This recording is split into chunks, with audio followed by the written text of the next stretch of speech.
할렐루야. 네, 저에게는 참 어색한 자리입니다. 처음으로 우리 장년부 여러분 앞에 서서 이렇게 말씀을 전하는데요.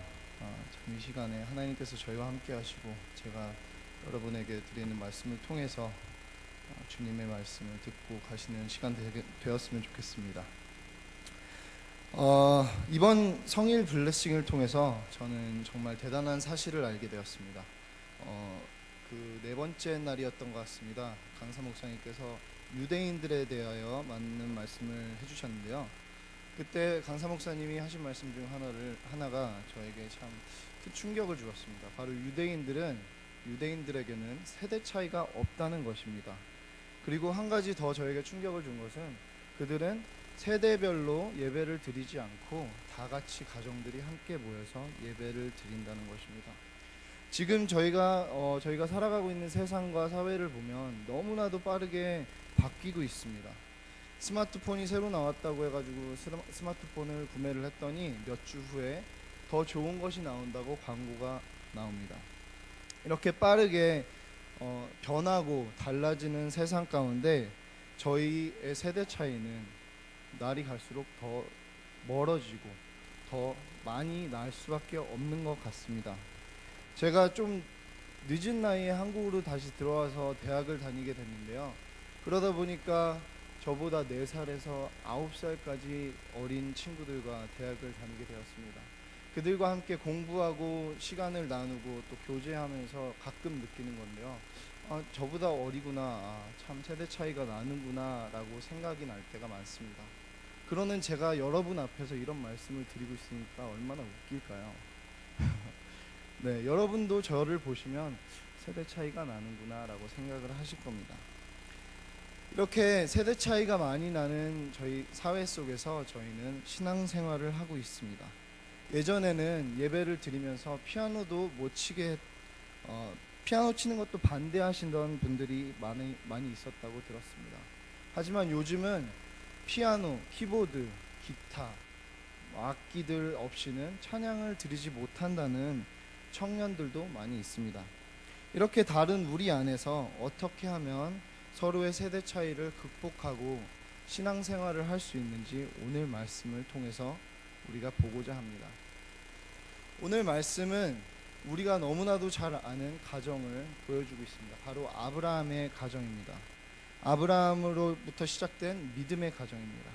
이 가정은 아브라함과 이삭, 야곱 그리고 요셉까지 이어진 후에 하나님께서 약속하신 이스라엘 백성으로 성장하게 됩니다.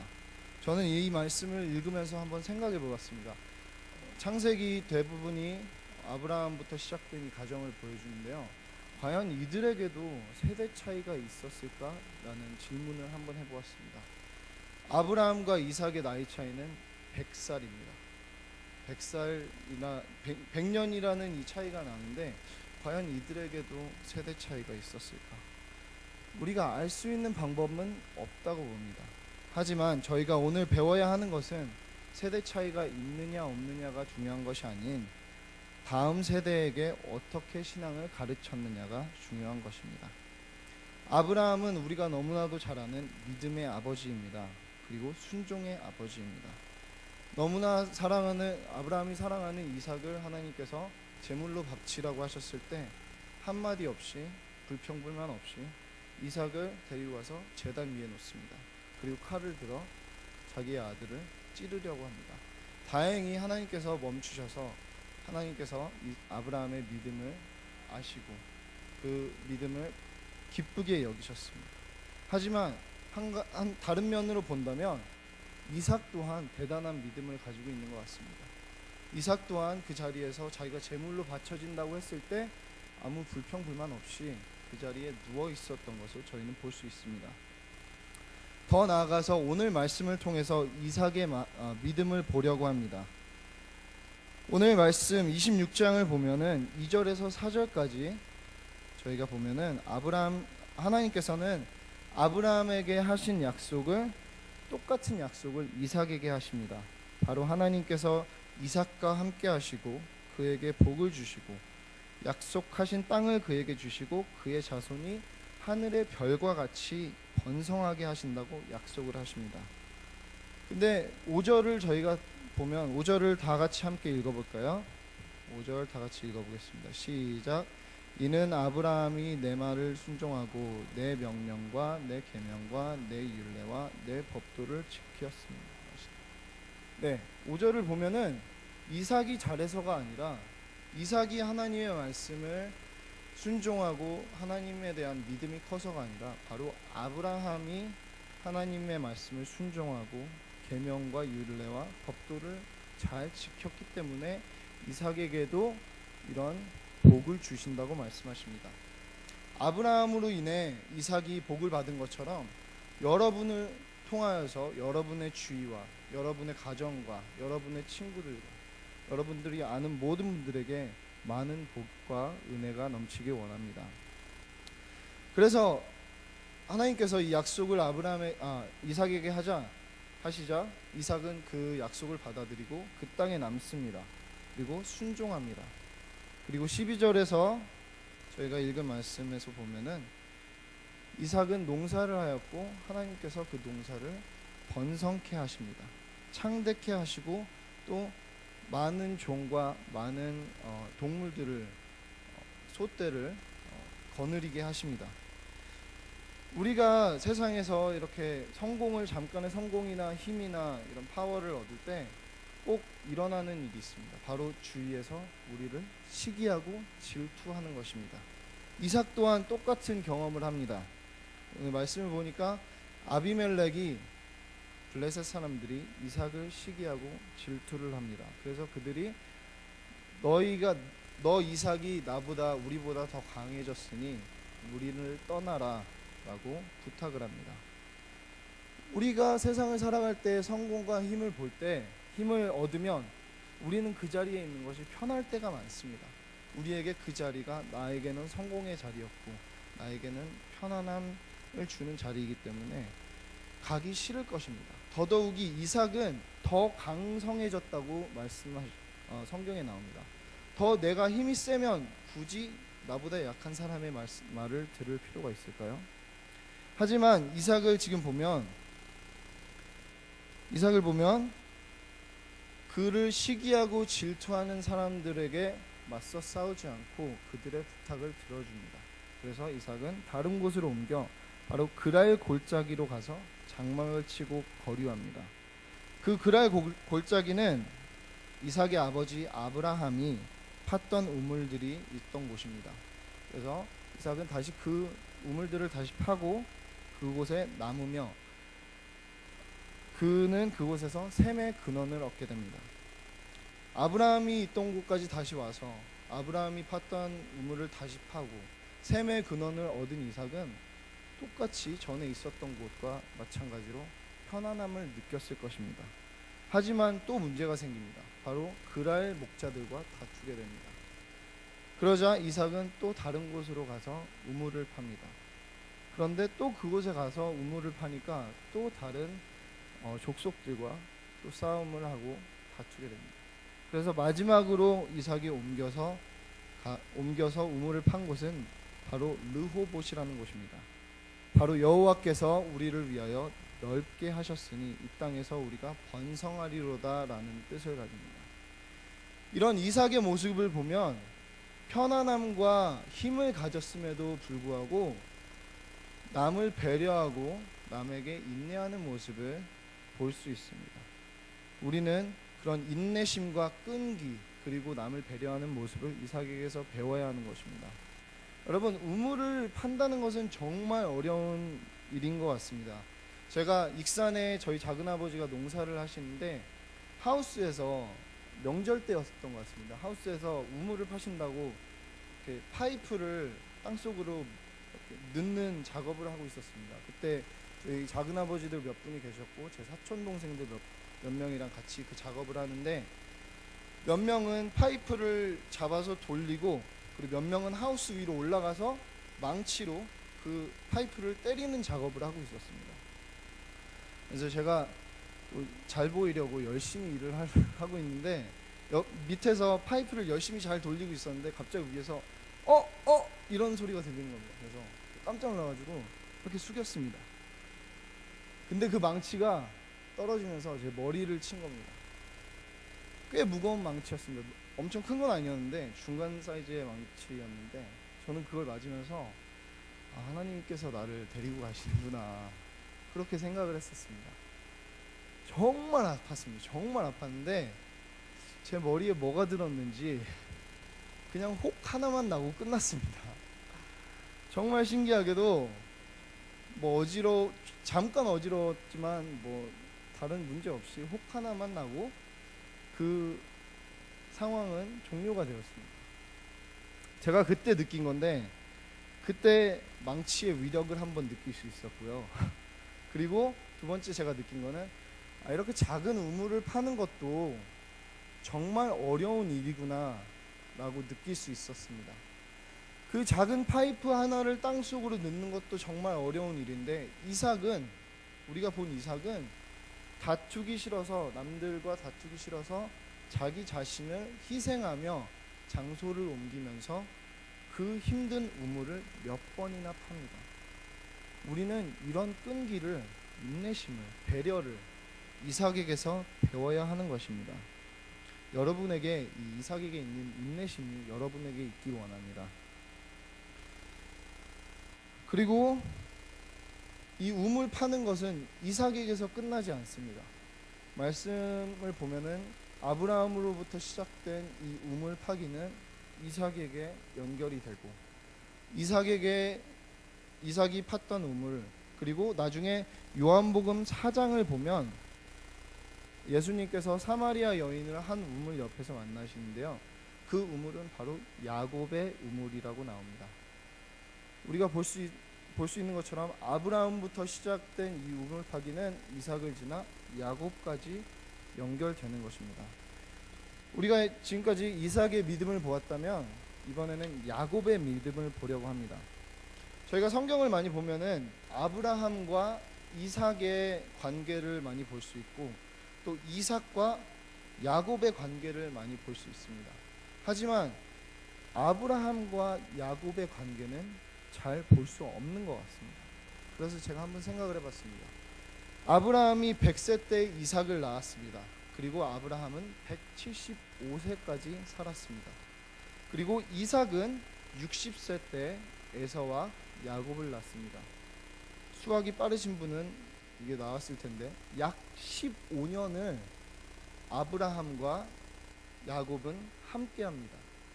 아브라함이 하나님의 부르심을 받아 하늘나라로 가기 전에 약 15년을 야곱과 함께 시간을 보내는 것입니다. 저도 할아버지가 지금 익산에 살아 계신데, 할아버지와 어르신들을 보면은 어르신들께서 좋아하시는 것들이 몇 가지가 있습니다. 명절 때 이렇게 돈봉투 받는 거 말고는 이렇게 손자들을 참 좋아하시는 것 같습니다. 손자, 손녀들을 정말 아끼시고 사랑하시는 것 같습니다. 저희 할아버지도 저도 이제 사촌들이 18명이나 있는데 정말 할아버지가 한 명 한 명을 다 아끼시고 사랑해 주십니다. 그리고 두 번째 또 어르신들이 좋아하시는 거를 생각해 본다면 말씀하시는 것을 좋아하십니다. 얘기 나누시고 말씀 나누고, 그리고 이 말씀 나누는 것에는 특징이 한 가지 있습니다. 바로 했던 말씀을 또 하시고 또 하신다는 것입니다. 네, 어르신들에게 있는 특징입니다. 그렇다면은 지금 저희 어르신들에게 있는 특징을 아브라함에게 한번 생각을 해봤습니다. 아브라함 또한 15년 동안 야곱과 함께하면서 손자인 야곱을 얼마나 사랑했을까요? 에서는 사냥을 좋아하기 때문에 밖으로 많이 돌았다고 생각을 합니다. 하지만 야곱은 어머니의 사랑을 받으며 집안에서 많이 자랐다고 성경은 말을 합니다. 그렇기 때문에 집안에 있는 야곱과 아브라함이 얼마나 많은 대화를 나누며, 또 야곱은 아브라함이 해주는 말을 또 듣고 이 15년 동안 얼마나 했을까요? 아브라함이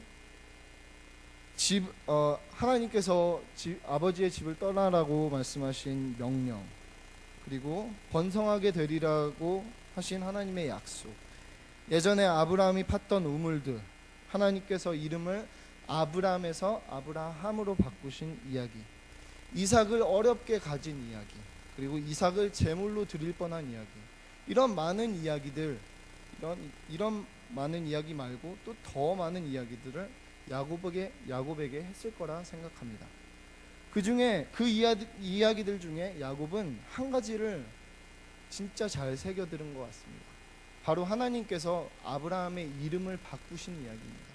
아브람에서 아브라함으로 하나님께서 바꿔주신 이야기를 야곱은 잘 들었다고 생각합니다. 왜냐하면 창세기 32장으로 가면 야곱이 삼촌 라반의 집을 떠나 다시 형 에서에게 갈 때 한 남자와 씨름을 하게 됩니다.